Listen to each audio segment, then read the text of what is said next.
Alright so hello and what's up guys, मेरा नाम है अमन एंड स्वागत है आपका हमारे चैनल इजी टेक में। सो यार, आज की वीडियो में हम ये आईपी क्लास 11th का पहला चैप्टर करने वाले हैं, कंप्यूटर सिस्टम। ओके, तो फिर चलो बनते रहो यार वीडियो में, देखते हैं क्या होता है आगे एंड तक। एंड यार काफ़ी आसान चैप्टर है, कोई दिक्कत नहीं आने वाली, जिस फटाक से उसको कंप्लीट करते हैं। तो सबसे पहले एक बेसिक अंडरस्टैंडिंग ले लेते हैं कंप्यूटर सिस्टम के बारे में, क्या कंप्यूटर सिस्टम होता क्या है। तो सबसे पहले आगे बढ़ते हैं। जो कंप्यूटर सिस्टम होता है यार, वो बेसिकली 5 पार्ट में डिवाइडेड होता है। जो कंप्यूटर सिस्टम होता है 5 पार्ट्स में डिवाइडेड होता है। ओके, सो जो कंप्यूटर सिस्टम है 5 पार्ट में डिवाइडेड होता है। पहला है इनपुट यूनिट, दूसरा है output unit, CPU, primary memory and secondary memory. तो यार इसके बाद जो, अगर हम बात करें इनपुट यूनिट होती क्या है। ओके, इनपुट यूनिट होती क्या है, देखो यार, इनपुट यूनिट का काम होता है इनपुट लेना, नाम से ही समझ में आ रहा है, इनपुट यूनिट का काम होता है इनपुट लेना। ओके, जो कंप्यूटर सिस्टम है 5 पार्ट में डिवाइड होती है, input unit, output unit, CPU, primary memory and secondary memory. Input unit का काम होता है इनपुट लेना, और वो जो इनपुट लेता है कौन है, इनपुट डिवाइस इनपुट लेते हैं। ओके, तो इनपुट यूनिट के अंदर सिंपली इतना याद रखो, इनपुट यूनिट के अंदर सारे इनपुट डिवाइस आते हैं। इनपुट डिवाइस लाइक अपना हो गया कीबोर्ड, हो गया माउस, हो गया हमारा माइक, हो गया, ये सब इनपुट डिवाइस है। ओके, एंड आउटपुट यूनिट में भी आप ये याद रखो, आउटपुट डिवाइस, आउटपुट यूनिट में आप आउटपुट डिवाइस को याद रखो। इसमें क्या होता है, हमें आउटपुट डेटा मिलता है, डेटा आउटपुट होकर मिलता है, मतलब रिजल्ट मिलता है। जैसे कि अपने मॉनिटर पे हमें रिजल्ट में शो मिलता है, हमें डिजिटल रिजल्ट कहाँ पे मिलता है, मॉनिटर पे। ओके, और हमें ऑडियो का जो रिजल्ट होता है ना, जो मतलब ऑडियो वाली रिजल्ट निकलती है प्रोसेस होने के बाद, वो कहाँ से मिलती है, स्पीकर से। ओके, ऑडियो आउटपुट मिलता है हमको स्पीकर से, है ना, मतलब आउटपुट मिलना, उसको आउटपुट यूनिट का काम है, आउटपुट देना। ओके, इसमें सारे आउटपुट डिवाइस आते हैं। उसके बाद बात करते हैं सीपीयू। यार सीपीयू होता है सेंट्रल प्रोसेसिंग यूनिट, है ना। इसके अंदर सारा डेटा सब कुछ प्रोसेस होता है और उसके अंदर इंस्ट्रक्शन भी स्टोर होते हैं। सीपीयू के अंदर क्या होता है, काफ़ी इंपॉर्टेंट है, सीपीयू के अंदर सारा डेटा स्टोर होता है, इसलिए इसको ब्रेन ऑफ द कंप्यूटर बोलते हैं। ये ब्रेन होता है, सब कुछ प्रोसेस यही करता है। ओके, अभी इसके बारे में थोड़ा डिटेल पढ़ने वाला है, अभी तो शॉर्ट में बता रहा हूँ। और ये प्राइमरी मेमोरी का काम क्या होता है, सबसे पहले जो डेटा आता है ना, सबसे पहले जो डेटा आता है वो होता है प्राइमरी मेमोरी में आता है सबसे पहले डेटा। प्राइमरी मेमोरी क्या करती है यार, एक स्पेस देती है सीपीयू को, एक स्पेस देती है ना, वर्क करने के लिए, ताकि उस स्पेस के अंदर सीपीयू प्रोसेसिंग करता है। मतलब जो प्राइमरी मेमोरी होती है वो एक स्पेस जनरेट करती है सीपीयू के लिए, ताकि सीपीयू उसमें वर्क कर पाए। ओके, इसलिए सबसे पहले डेटा किस में आता है, प्राइमरी मेमोरी में, याद रखो सबसे पहले डेटा किस में आता है, प्राइमरी मेमोरी में। उसके बाद जो ये जो प्राइमरी मेमोरी होती है वॉलेटाइल होती है। वॉलेटाइल का मतलब परमानेंट नहीं होती है, जो प्राइमरी मेमोरी होती है वो परमानेंट नहीं होती है। प्राइमरी मेमोरी होती है टेम्परेरी, जब तक अपना पीसी, अपना कंप्यूटर चालू है तब तक ये वर्क करेगी, तब तक उसमें डेटा स्टोर रहेगा, और जैसे पीसी या कंप्यूटर बंद हो जाता है तो डेटा स्टोर होना बंद हो जाएगा। ओके, उसके बाद बात करें सेकेंडरी मेमोरी के बारे में। लास्ट पार्ट है सेकेंडरी मेमोरी, ये एक्सटर्नल स्टोरेज होता है और ये परमानेंट मेमोरी होती है। सेकेंडरी मेमोरी का एग्जाम्पल हो गया अपना, जैसे हम बाहर से पेन ड्राइव लगाते हैं। ओके, हमने पेन ड्राइव लगाई, अब वो तो एक्सटर्नल स्टोरेज हो गया ना, हम एक्सटर्नल डेटा बाहर कर रहे हैं, मतलब हम कंप्यूटर के बाहर डेटा स्टोर कर रहे हैं, तो एक्सटर्नल स्टोरेज हो गया। एंड पेन ड्राइव के अंदर जो डेटा है वो परमानेंट है, भले लाइट चल जाए, लाइट रहे, उससे कोई फर्क नहीं पड़ता, ये डेटा परमानेंट रहेगा। ओके, ये इतना याद रखो। एंड इसका प्राइमरी मेमोरी का एग्जांपल है रैम, याद रखो, है ना, सबसे जनरल एग्जांपल रैम है, रैम के लिए हम जनरली प्राइमरी मेमोरी यूज करते हैं। ओके, तो उसके बाद हम बात करते हैं कंप्यूटर ऑर्गेनाइजेशन के बारे में। कंप्यूटर कैसे ऑर्गेनाइज होता है, कंप्यूटर कैसे फंक्शन करता है ना। कंप्यूटर का लॉजिकल स्ट्रक्चर, है ना, the logical structure of computer, computer कैसे लॉजिकल स्ट्रक्चर के बारे में बात करते हैं, हम ये पढ़ेंगे। And discuss how its component are connected, ये पढ़ेंगे ऐसे कंपोनेंट कैसे कनेक्टेड होते हैं कंप्यूटर के। And how they affect one another functioning, वो एक दूसरे की फंक्शन को कैसे मतलब वो करते हैं, अफेक्ट करते हैं एक दूसरे के फंक्शन को। अब हम इनपुट प्रोसेस आउटपुट, ये चीज़ क्या है, इसको हम आईपीओ प्रोसेस भी बोलते हैं, इसको आईपीओ बोलते हैं। आईपीओ मतलब इनपुट प्रोसेस आउटपुट, मतलब कोई भी डेटा आता है हम उसको इनपुट करते हैं, अब फिर वो डेटा प्रोसेस होकर इंफॉर्मेशन बन जाता है और आउटपुट के थ्रू हमें उसका रिजल्ट मिल जाता है। ओके, तो सबसे पहले बात करते हैं हम अपने कंप्यूटर के अंदर जाते हैं, तो कंप्यूटर के अंदर सबसे पहले आता है अपने पास सीपीयू। सीपीयू के अंदर दो चीज़ आती है, कंट्रोल यूनिट, देखो अरे बैक हुआ। सीपीयू के अंदर दो चीज आती है, कंट्रोल यूनिट और एएलयू।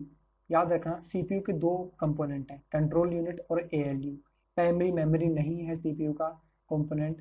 कभी भी क्वेश्चन आए या कुछ भी आपसे कोई पूछे कि भाई प्राइम सीपीयू के दो कंपोनेंट का नाम बताओ, या फिर मतलब कंट्रोल यूनिट और ALU मिलके क्या बनाती है ना, तो वो है CPU। Okay, and primary memory अलग है, वो CPU में नहीं है। ओके, तो फिर प्राइमरी मेमोरी के बारे में आपको बता चुका हूँ, और कंट्रोल यूनिट और ALU के बारे में बात करते हैं। तो CPU के अंदर हमारे पास दो पार्ट होता है, control unit and ALU। Okay, ALU की फुल फॉर्म होती है अर्थमेटिकल एंड लॉजिकल यूनिट। नाम से ही समझ में आ रहा है, अर्थमेटिकल फंक्शंस करेगा। अर्थमेटिकल फंक्शंस क्या होते हैं? Plus minus division multiplication, greater than smaller than, सब कुछ ऐसे टाइप के फंक्शन जो होते हैं वो कंप्यूटर में कौन करता है? ALU। ओके, उसके बाद बात करते हैं कंट्रोल यूनिट की। कंट्रोल यूनिट क्या करता है? नाम से ही समझ में आ रहा है कंट्रोल। ये कंट्रोल करता है प्रोसेस को, जितनी प्रोसेस हो रहे हैं ना CPU में, उस पूरे प्रोसेस को कंट्रोल करता है। ये IPO प्रोसेस है, देखो मैंने पीछे बताया, इनपुट प्रोसेस आउटपुट, ये वाला चीज़ है ना, इसको कौन कंट्रोल करता है? कंट्रोल यूनिट कंट्रोल करता है। कोई भी चीज़ इनपुट होती है, उस डेटा को कहाँ पे भेजना है या क्या करना है उस डेटा के साथ, इसको कौन कंट्रोल करता है? Control unit. Okay, data input हुआ, फिर CPU में गया, CPU में ALU और कंट्रोल यूनिट के थ्रू कंट्रोल हो गया, फिर आउटपुट आ गया, एंड देन अब हम बात करते हैं प्राइमरी मेमोरी के बारे में। आपको बता दिया, मेनली प्राइमरी मेमोरी को हम रैम कहते हैं। ओके, अब आगे बढ़ते हैं, एंड ये है सिस्टम बस, है ना, मतलब इस टाइप से ये कैसे कनेक्टेड रहते हैं ये आपको बताइए। देखो, सबसे पहले इनपुट होता है डेटा, डेटा इनपुट होने के बाद CPU में जाता है। CPU के अंदर हमारे पास दो पार्ट होते हैं, मैंने आपको बताया था, ALU और कंट्रोल यूनिट। तो आप सोचो यार, ये रजिस्टर क्या चीज़ है? रजिस्टर भी एक स्टोरेज टाइप है। जैसे हमारे पास यहाँ पे एक प्राइमरी मेमोरी स्टोरेज था, वैसे रजिस्टर भी एक स्टोरेज टाइप है, जो बहुत छोटा स्टोरेज है, जिसको हम मतलब मतलब एज अ काउंट नहीं करते, इसको प्रोसेसर भी बोलते हैं, रजिस्टर प्रोसेसर। ओके, तो बट जनरली हम दो ही पार्ट लेते हैं CPU के, ALU और कंट्रोल यूनिट। रजिस्टर का काम क्या होता है? रजिस्टर भी एक उनको मतलब टेम्परेली डेटा होल्ड कर लेती है CPU के अंदर। तो आपसे क्वेश्चन है, CPU के अंदर डेटा कौन होल्ड करता है टेम्परेली? तो आएगा register. Register temporarily data hold करती है। उसके बाद आता है आउटपुट यूनिट, है ना, डेटा आउटपुट होता है। उसके बाद मेमोरी एंड स्टोरेज, अगर आपको सेव करना है तो स्टोरेज में कर लो, टेम्परेरी मेमोरी में हो जाती है। ओके, तो उसके बाद आगे बढ़ते हैं। अब इनपुट इनपुट यूनिट के बारे में बात करते हैं। हमने यहाँ पे सबसे पहले हमने डिस्कस किया था इनपुट यूनिट ना, तो यहाँ पे इनपुट यूनिट को यहीं पे ही खत्म करते हैं, इनपुट यूनिट के बारे में बात करते हैं। सो इनपुट यूनिट का मतलब आप सीधे समझ लो input device. Okay, so an input unit take input and convert it into digital binary form so that it can be understood by computer. तो यार बाइनरी फॉर्म क्या होता है? बाइनरी फॉर्म होता है 0 और 1 की फॉर्म। आपको पता है कंप्यूटर कभी भी ह्यूमन लैंग्वेज में नहीं समझ सकता। कंप्यूटर की एक अलग लैंग्वेज होती है कंप्यूटर के अंडरस्टैंडिंग के लिए, वो होती है 0 1 0 0, मतलब 1 और 0 के लैंग्वेज में जो भी हम मतलब कोड लिखते हैं वो होता है कंप्यूटर की लैंग्वेज, इसको बाइनरी लैंग्वेज बोलते हैं। ओके, तो सबसे पहले क्या होता है, जो इनपुट यूनिट में जो इनपुट डिवाइस जब आप कनेक्ट करते हैं, तो इनपुट यूनिट वो इनपुट लेती है और उसको डिजिटल बाइनरी में, मतलब कंप्यूटर जो लैंग्वेज अंडरस्टैंड कर पाता है उसमें उसको कन्वर्ट करती है। इनपुट इनपुट लिया, उसको बाइनरी फॉर्म में कन्वर्ट किया ताकि कंप्यूटर अंडरस्टैंड कर ले, बस इतना काम है इनपुट यूनिट का। एग्जांपल ले लो, आप इनपुट डिवाइस के कीबोर्ड, माउस हो गया, माइक्रोफोन हो गया, स्कैनर हो गया, बारकोड रीडर हो गया, लाइट पेन हो गया। ओके, अब आगे बढ़ते हैं, अब आउटपुट डिवाइस के बारे में बात करते हैं। सेम काम, आउटपुट शो करता है, बस इतनी सी चीज़। अब इसका एग्जांपल होगा आउटपुट डिवाइस का, मॉनिटर हो गया, प्रिंटर हो गया, एंड स्पीकर हो गया। ओके, सो अब बात करते हैं CPU के बारे में, हम थोड़ा डिटेल जाते हैं CPU के बारे में। CPU सेंट्रल प्रोसेसिंग यूनिट होती है। ओके, तो उसके तीन पार्ट होते हैं, ALU, कंट्रोल यूनिट और प्रोसेसर रजिस्टर। बट बेसिकली हम CPU को दो ही पार्ट में गिनते हैं, मैंने आपको पहले ही बताया, ALU and control unit. Register उसका छोटा पार्ट होता है, बट उसको हम उसमें काउंट नहीं करते हैं, क्योंकि ये सिर्फ बहुत छोटा पार्ट होता है, बहुत माइनर पार्ट, सिर्फ डेटा स्टोर करता है टेम्परेरी। ओके, तो ALU के अंदर क्या होता है, मैंने आपको बता रखा है, सारे अर्थमेटिक फंक्शन होते हैं, plus minus divide multiplication and logical function like greater than, equal to and smaller than, इस टाइप के फंक्शन जितने भी होते हैं सब ALU के अंदर होते हैं। मीन जितने भी अर्थमेटिक फंक्शन होते हैं सब ALU के अंदर होते हैं। ALU की फुल फॉर्म होती है arithmetical and logical unit. Okay, and after operation result put back into the memory, memory में दोबारा से रिजल्ट चल जाता है। ALU उसमें जो भी फंक्शन हो गया, प्रोसेस हो गया, डेटा थ्रू मेमोरी में चल जाता है। अब कंट्रोल यूनिट के बारे में पढ़ते हैं, कंट्रोल यूनिट का क्या काम होता है। Control unit control and guide the flow of interpretation of data, data कहाँ से कहाँ ट्रैवल हो रहा है, कहाँ से कहाँ इंटरप्रिटेट हो रहा है, कहाँ से कहाँ डेटा मूव हो रहा है, ये पूरा कंट्रोल कौन करता है? ये करता है कंट्रोल यूनिट।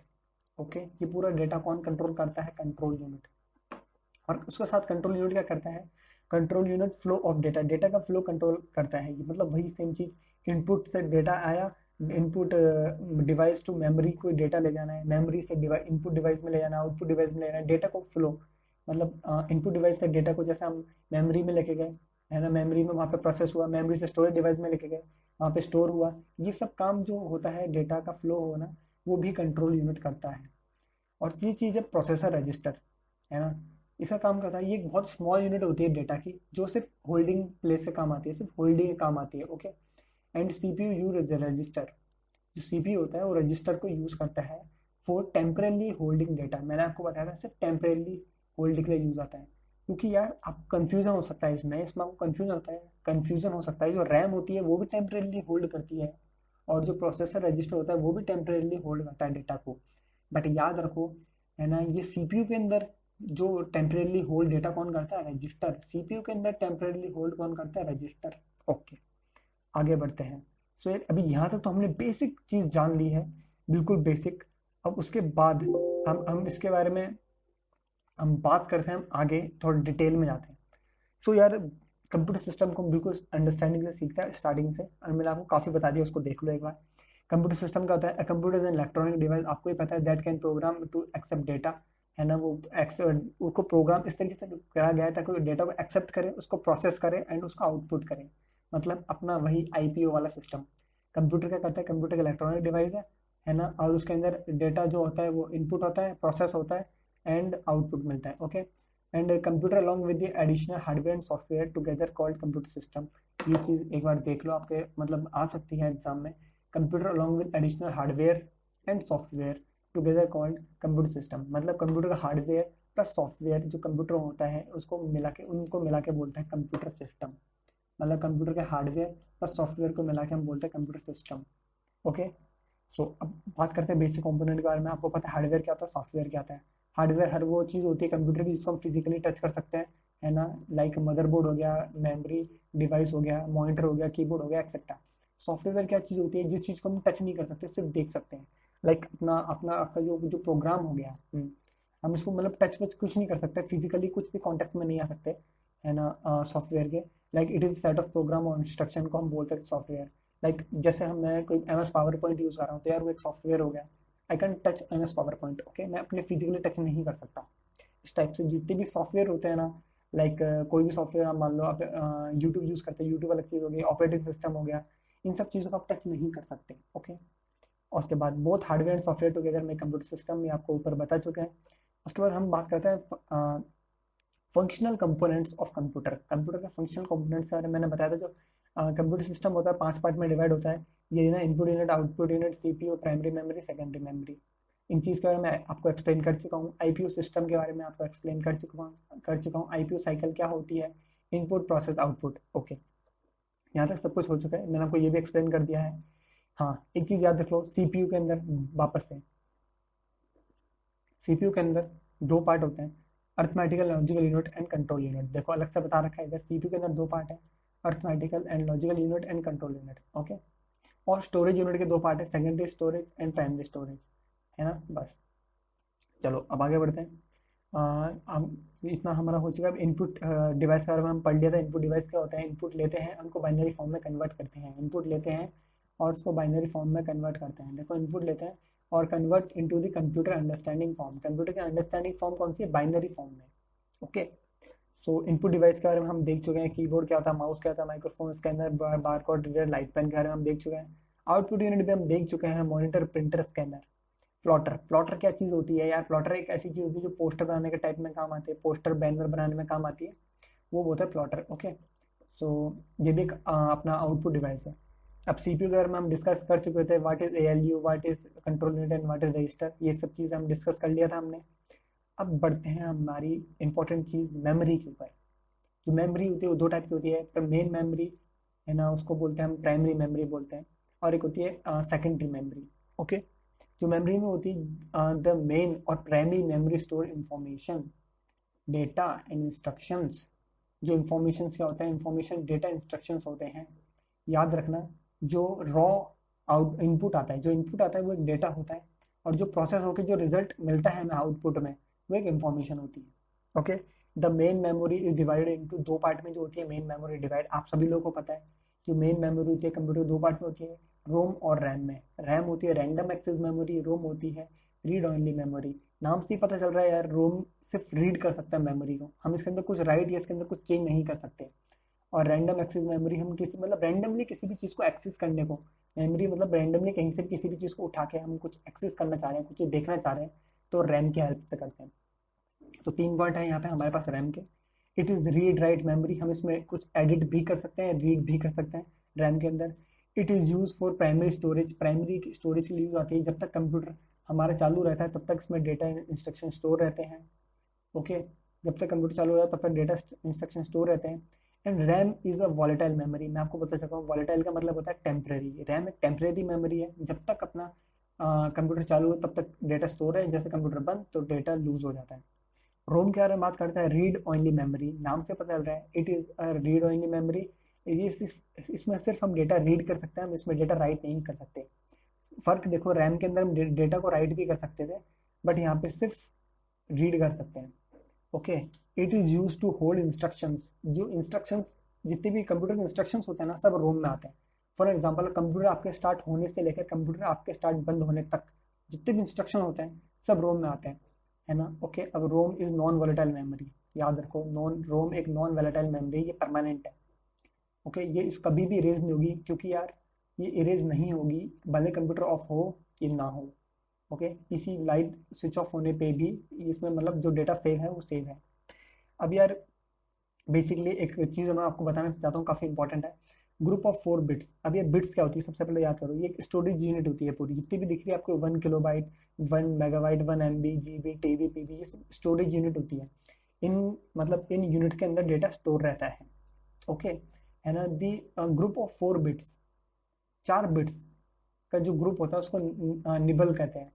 ओके, निबल, है ना। Group of 4 bits is called nibble, इसको आप याद रखो, इसको काफ़ी याद रखना ही पड़ेगा। ग्रुप ऑफ 4 बिट, 4 बिट्स के ग्रुप को निबल कहते हैं। ओके, बिट्स क्या होती है, बिट्स में होती है जैसे 0101 बाइनरी हम लिखते हैं। ओके, 1010 हम बाइनरी ऐसे करके लिखते हैं, तो उसमें हम अगर हम 8 बार, मान लो हम 8 बार 1 या 0 को मतलब मिला के टोटली 8 बार लिख दें, तो वो 8 बिट हो जाती है ना। जैसे मैंने लिख दिया 4 बार 1 लिख दिया, 4 बार 0 लिख दिया, तो 8 बिट होगी। अगर मैंने मतलब 4 बार 1 लिख दिया तो यार 4 बिट होगी, या फिर 4 बार 0 लिख दिया, है ना, बाइनरी के अंदर, तो वापस 4 बिट होगी, है ना। तो group of 4 bit is called as nibble, and group of 8 bit is called as byte. याद रखो, group of 8 bit is called byte and group of 4 bit is called nibble. Okay, and ये चीज़ काफ़ी important है। 1 byte is the minimum space होता है, 1 byte is the minimum space required to store 1 character. Means कह सकते हैं 1 bite के अंदर एक कैरेक्टर स्टोर होता है, मिनिमम स्पेस है, मतलब हम 8 बिट के अंदर, हम ये भी बोल सकते हैं 8 बिट के अंदर हम मतलब एक कैरेक्टर को स्टोर कर सकते हैं। ऐसा क्यों बोल रहे हैं, क्योंकि यार 8 बिट मिलके 1 बाइट बनाती है, और 1 बाइट के अंदर हम मिनिमम एक कैरेक्टर स्टोर कर सकते हैं। ओके, अगर आपको इतना समझ में आया तो इस पे ध्यान मत दो यार, सिर्फ इतना याद रखो कि यार 4 bit equal to nibble and 8 bits equal to byte, बस। उसके बाद बात करते हैं कैशे मेमोरी। तो यार कैशे मेमोरी का क्या काम होता है, कैशे मेमोरी क्या करती है, ये एक हाई स्पीड प्रोवाइड करती है। ये हाई स्पीड मेमोरी खुद भी होती है और हाई स्पीड प्रोवाइड करती है। जनरली हमने देखा था जो ये डेटा है, जो ये अपना डेटा है, ये सीधे पहले प्राइमरी मेमोरी को सेंड करता है। ओके, जो सीपीयू है बार बार उसको डेटा लेने के लिए रैम के पास जाना पड़ता है। ओके, तो ये इतने मतलब रैम के पास जाने के लिए उसको टाइम लगता है, रैम के पास जाएगा फिर वापस आएगा, तो डेटा इतनी देर में लोड करने में टाइम लगता है।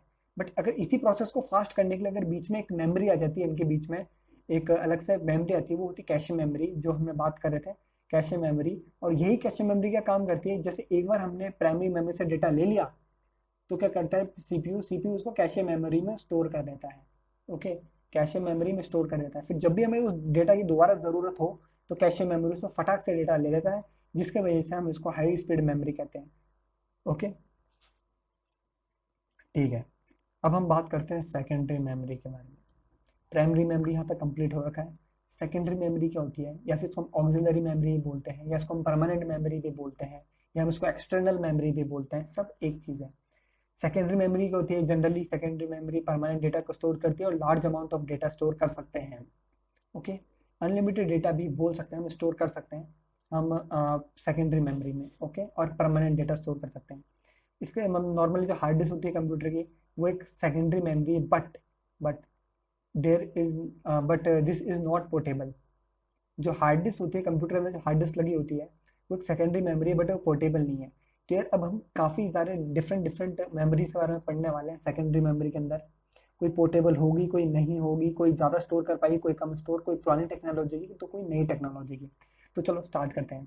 सबसे पहले हम बात करते हैं हार्ड डिस्क की। हार्ड डिस्क क्या होती है? हार्ड डिस्क एक हाई कैपेसिटी वाला स्टोरेज डिवाइस होता है, जिसमें मतलब डिवाइस की जो रेंज होती है, मतलब 1 GB से लेकर वो टेराबाइट्स तक, 1 GB to 1 GB to terabytes तक वो स्टोरेज मतलब स्टोर कर सकती है डेटा। 1 GB से लेकर 1 TB तक स्टोर कर सकती है।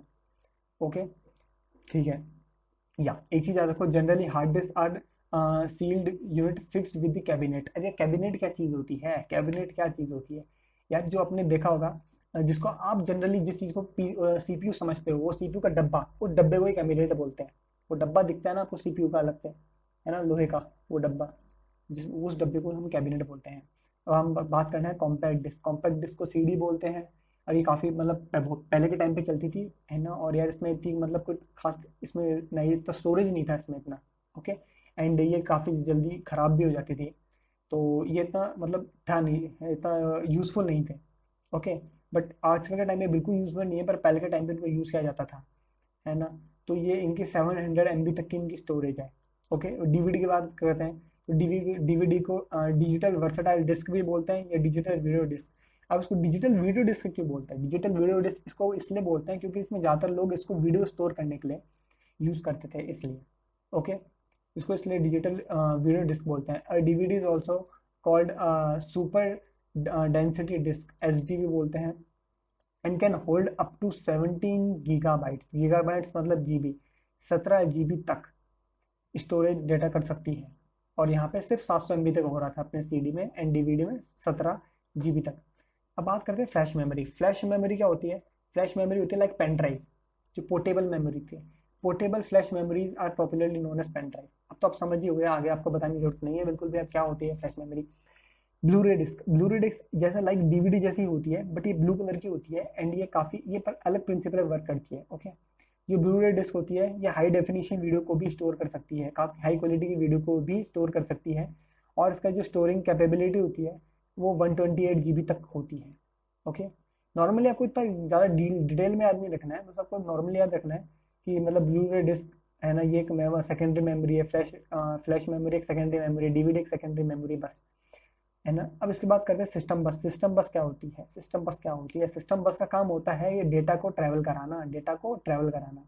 बस में हम लोग क्या करते हैं जनरली, अगर हम देखें, हम बस में हम लोग ट्रैवल करते हैं, वैसे ही डेटा को ट्रैवल कराने के लिए सिस्टम बस होती है।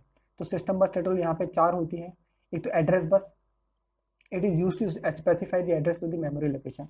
मतलब किसी भी मेमोरी में जाना है, किसी में मेमोरी लोकेशन में अगर हमें डेटा को भेजना है, तो वो एड्रेस बस का काम होता है, किसी में मेमोरी लोकेशन को स्पेसिफाई करना कि भाई हमें यहाँ से उस मेमोरी पे जाना है, हमें वहाँ पे ये मेमोरी उस फाइल के अंदर स्टोर है, तो हमें उस फाइल में जाना है। ये काम होता है एड्रेस बस का।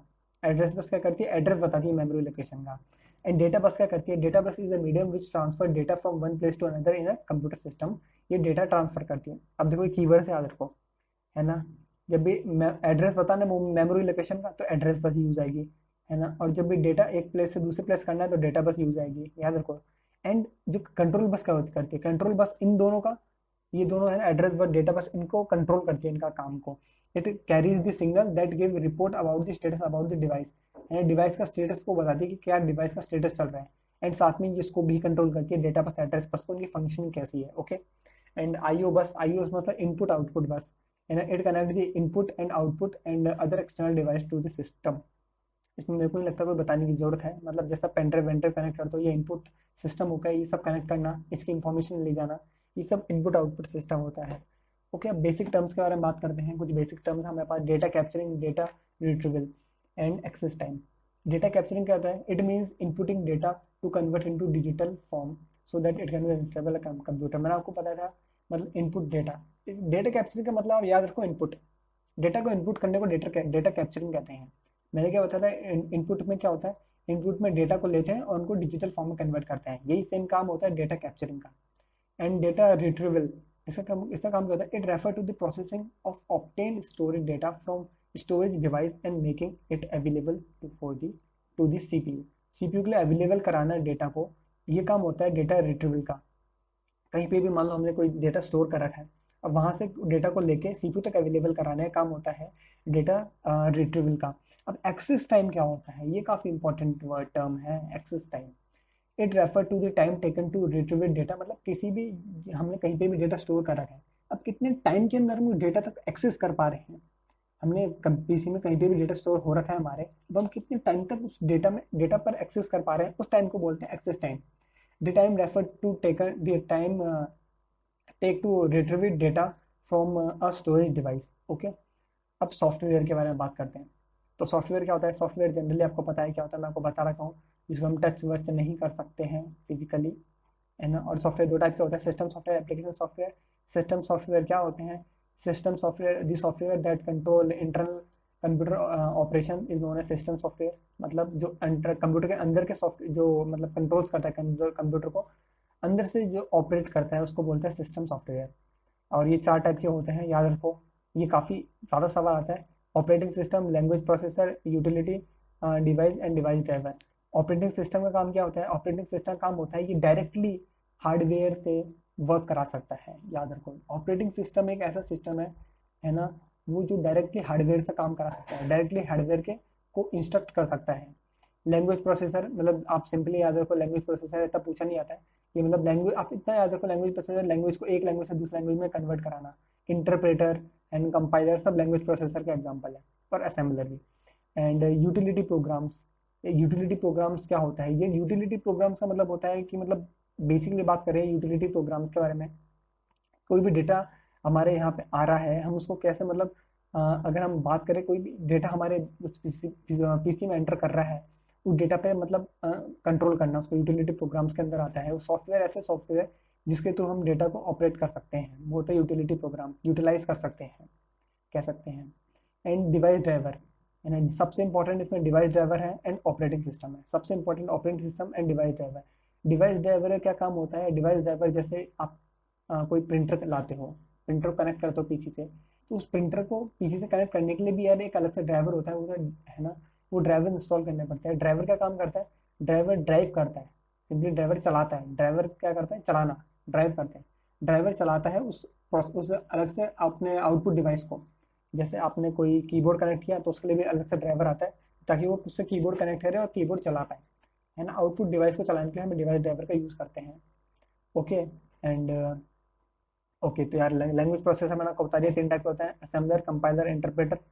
ओके। एंड ठीक है, यहाँ तक utility program are use to assess the computer by performing housekeeping function like backing up disk of और scanning, cleaning various viruses and arranging information का काम होता है। यूटिलिटी प्रोग्राम का काम होता है सिंपली, मतलब जैसे हाउसकीपिंग वर्क होता है, मम्मी काम करती है, हाउसकीपिंग काम करती है, उसी टाइप से अपने कंप्यूटर में हाउसकीपिंग काम कौन करता है? Utility programme.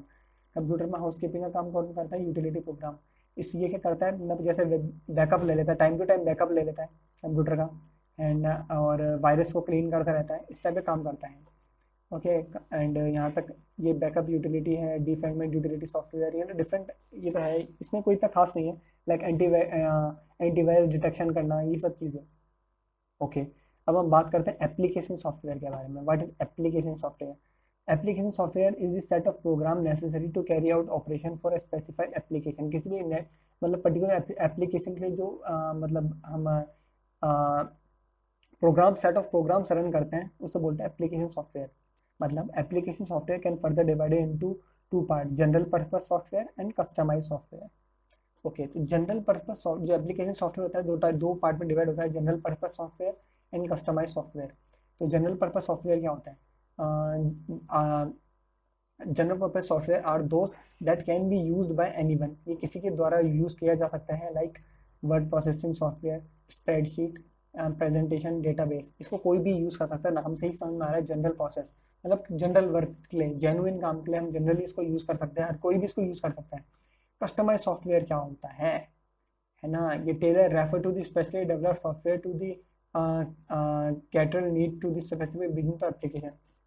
ये किसी भी स्पेसिफाई जो उसको बिजनेस होता है, मतलब खुद आप कोई अपने अकॉर्डिंग कोई कस्टमाइज करके कोई सॉफ्टवेयर बना रहे हो अपनी नीड के अकॉर्डिंग, तो उसे बोलते हैं कस्टमाइज सॉफ्टवेयर।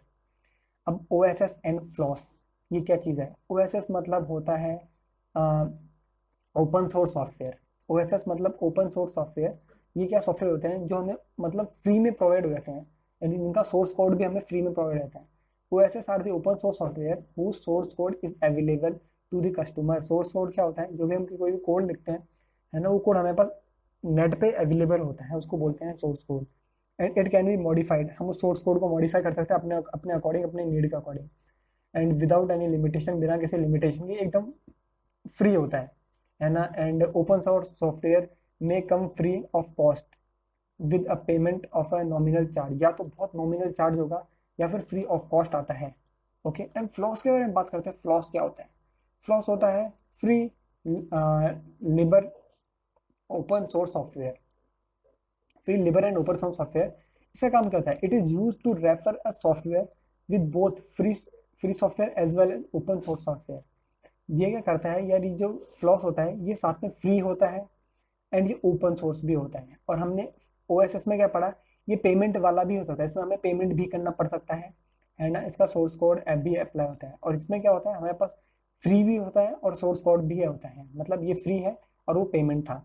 इसका एग्जांपल हो गया बी ओ बॉस ओएस, मतलब ये इंडिया का ऑपरेटिंग सिस्टम है, Linux operating system, my SQL and open office, इस टाइप के। ओके, अब बात करते हैं पेरी सॉफ्टवेयर का, बात करते हैं। It is neither open nor freely available, it is regulated through a license. चलो, अब ये कौन से सॉफ्टवेयर होते हैं? ये वो सॉफ्टवेयर होते हैं जो ना ही तो ओपन सोर्स होते हैं और ना ही ये फ्रीली अवेलेबल होते हैं। इनको यूज़ करने के लिए हमें लाइसेंस चाहिए होता है, इनको यूज़ करने का लाइसेंस चाहिए होता है। लाइक आपने देखा होगा फोटोशॉप को यूज़ करने के लिए हमारे पास लाइसेंस चाहिए, है ना। M S window, Microsoft window के लिए अलग से लाइसेंस चाहिए, माइक्रोसॉफ्ट ऑफिस यूज़ करने के लिए हमारे पास लाइसेंस चाहिए, लाइसेंस की ये होता है, उनको यूज़ करने के लिए हमें लाइसेंस चाहिए। इसलिए इनको हम प्रोप्राइटरी सॉफ्टवेयर बोलते हैं। ओके, तो आगे बढ़ते हैं। फ्रीवेयर क्या होता है एंड फ्री सॉफ्टवेयर क्या होता है? Freeware are the software which permit redistribution and do not modification of their source code. मतलब ये एक ऐसा होता है सॉफ्टवेयर जिनका हम सोर्स कोड को मॉडिफाई नहीं कर सकते। याद रखो, फ्रीवेयर में हम सोर्स कोड को मॉडिफाई नहीं कर सकते, है ना। और फ्री सॉफ्टवेयर क्या होता है? ये कम्प्लीटली फ्री होते हैं, आप इसको मॉडिफाई करो, आप बिना पेमेंट के इसको यूज़ कर सकते हो, कुछ भी कर सकते हो, भले आप इसको मॉडिफाई कर लो, डेटा को बिना पेमेंट के यूज़ कर लो, ये होता है free software. Okay, and freeware क्या होता है? फ्रीवेयर में हम इसमें डेटा मॉडिफाई नहीं कर सकते, पर इसका डेटा बाकी सब चीज़ें फ्री आती है। तो ये हमारा कंप्लीट हो गया है computer system chapter in one shot. And काफ़ी स्पीड से पढ़ाया है, मतलब पूरी अंदर तक डिटेल में पढ़ाया है यार। एंड आई होप यार आपको वीडियो पसंद आई होगी। एंड आईपीएल हमने एक चैप्टर कंप्लीट कर लिया है काफ़ी फटाक से। अगर आपको वीडियो फास्ट लग रही है तो यार थोड़ा स्लो करके देख सकते हो, अगर स्लो लग रही है तो फास्ट करके देख सकते हो। एंड मेरे को नहीं लगता आपको ये सब बताने की जरूरत है। तो यार आज की वीडियो में इतना ही, एंड मिलते हैं नेक्स्ट वीडियो में, तब तक के लिए बाय बाय।